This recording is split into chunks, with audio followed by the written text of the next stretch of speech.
Des années après être tombé nez à nez avec un engin étrange, Jim Penniston suit une hypnothérapie qui se heurte à un verrou mémoriel. Mais les séances font finalement apparaître qu'il a subi un deuxième interrogatoire, plus musclé, aux mains de l'OSI. Je ne me souvenais pas qu'il m'était arrivé une chose pareille à l'OSI. L'OSI veut en savoir plus sur la nuit du 25 décembre 1980. La seule chose dont je ne pouvais pas me rappeler, c'était les 45 minutes passées en forêt. Sous hypnose, je passais directement à l'arrivée à la tour d'Eastgate. On dirait une écriture, mais illisible.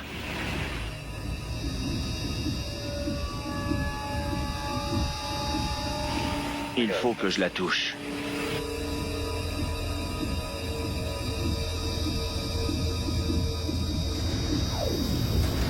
À ce moment-là, que se passe-t-il? Je vois l'engin. Une lumière blanche.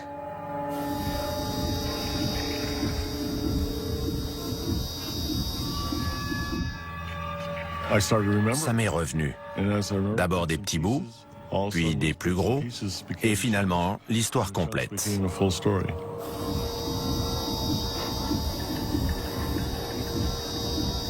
Ils ont pour mission de prendre contact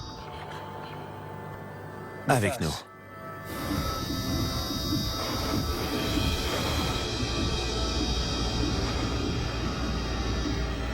Ils voyagent dans le temps.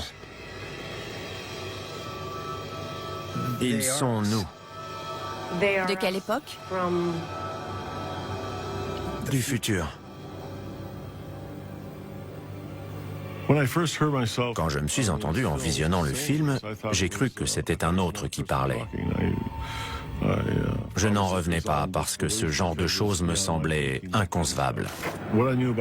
Pour moi, le voyage dans le temps, c'était un film sorti en 1960 intitulé « La machine à explorer le temps », d'après H.G. Wells.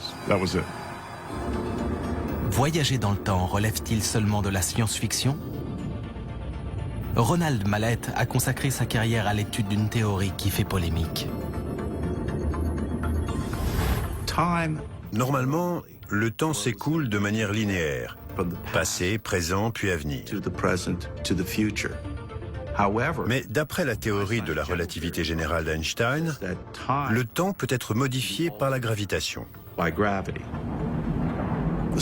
Plus la gravitation est forte, plus le temps ralentit. On peut considérer les trous noirs comme des machines naturelles permettant de voyager dans le temps parce qu'ils provoquent une torsion phénoménale de l'espace et donc du temps. Plus on approche d'un trou noir, plus la gravitation augmente, donc plus le temps ralentit. Par conséquent, au bord d'un trou noir, le temps est presque à l'arrêt. Si je tords le temps pour obtenir une boucle, je peux aller du passé au présent ou au futur à l'aide de la lumière. En se déplaçant, cette dernière déforme l'espace, ce qui entraîne une déformation du temps. Mais il est impossible de remonter au-delà du moment de la création de l'appareil qui permet de le faire, parce que c'est lui qui crée l'effet recherché. Je ne pensais pas qu'il était possible de voyager dans le temps. Mais je commence à me demander si c'est la seule explication. Sous hypnose, Jim Penniston exhume un autre souvenir. La lumière était constante, puis tout est devenu blanc. Je ne voyais plus que des 1 et des 0 qui sortaient. C'était dingue. Un code binaire. C'est sous hypnose que j'ai entendu ce mot pour la première fois. Quand on m'a posé la question « Qu'est-ce que vous voyez ?», j'ai répondu « Un code binaire ». Alexander Furworn est professeur d'informatique. Le binaire est un système qui permet de coder un langage. Les langues que nous parlons sont une sorte de code. On encode des idées sous la forme d'une langue. Le binaire permet de faire la même chose, mais d'une manière différente. On l'utilise fréquemment pour crypter des messages secrets. Au début des années 80, ce code n'était pas très connu. On commençait seulement à l'utiliser de façon commerciale sur le marché américain. Quelque chose me dit qu'en 1980, Jim Penniston n'aurait sûrement pas été capable d'écrire en code binaire. Ce n'est ni un mathématicien, ni un cryptographe. Il ne connaît pas ce code. J'ai gardé le calepin. J'ai toujours été persuadé que ces chiffres avaient un sens. Et j'ai demandé à une entreprise de les analyser. Le problème du binaire, c'est que si on n'a pas la clé pour le décoder, on peut interpréter les 0 et les 1 de nombreuses façons. Si une seule personne les interprète, elle exprime son avis. Mais si 3 personnes qui ne se connaissent pas en donnent la même interprétation, et si ce message a du sens, alors c'est bien un code. J'ai envoyé le calepin à un expert en Australie et à un autre sur la côte est des États-Unis. Ils l'ont déchiffré chacun de leur côté. Et ils sont arrivés au même résultat. Surprise, c'était un message.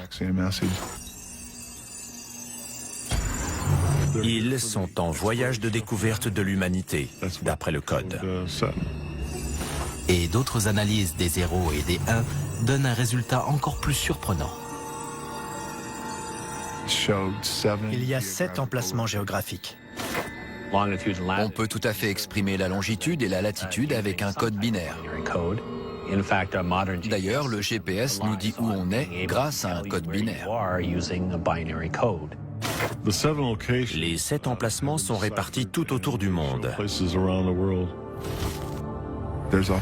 Il y a un endroit dans le sud-ouest des États-Unis, Sedona, un autre en Amérique centrale, près de Belize, un autre en Amérique du Sud, près des géoglyphes de Nazca, un en Grèce, un en Égypte, un dans les montagnes de Chine, Et High Brazil, à l'ouest de la Grande-Bretagne. Ces lieux présentent une forte activité électromagnétique naturelle.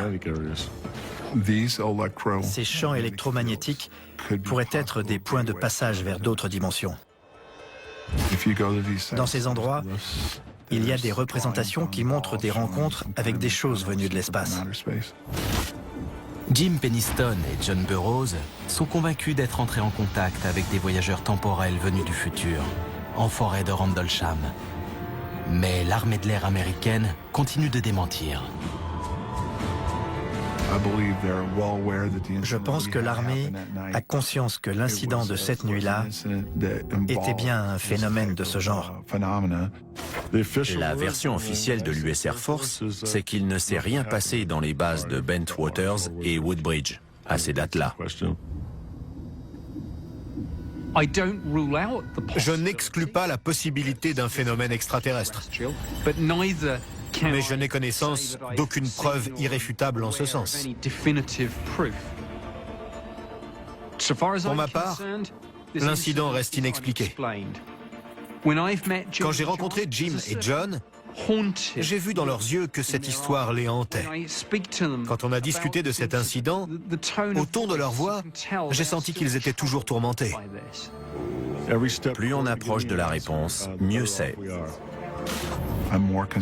Je veux, pour tourner la page, comprendre sur quoi on est tombé en décembre 1980. Quand on connaîtra enfin la réponse, notre participation à cet incident prendra fin. C'est tout.